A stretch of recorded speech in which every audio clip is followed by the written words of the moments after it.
Welcome to the installation guide for Fishbone Offroad's Mako rear bumper for Jeep's 2007 to 18 JK Wrangler. Step 1. Remove your vehicle's existing rear bumper and tow hook. We show how to remove your factory bumper in another video, linked below. Step 2. Insert the provided nut plates into your Jeep's frame rails so that the holes line up with the outside of the frame.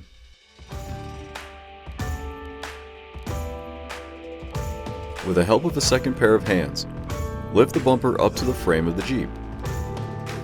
Using the 4 factory and 4 included bolts, lock washers, and flat washers, loosely fasten the bumper brackets to the frame rail. Do not tighten yet, as you may need to adjust the bumper when installing the other bolts. Once the bumper is secured, tighten down all the hardware with a 16 and 18mm socket. Finally, install your D-rings, and you're done.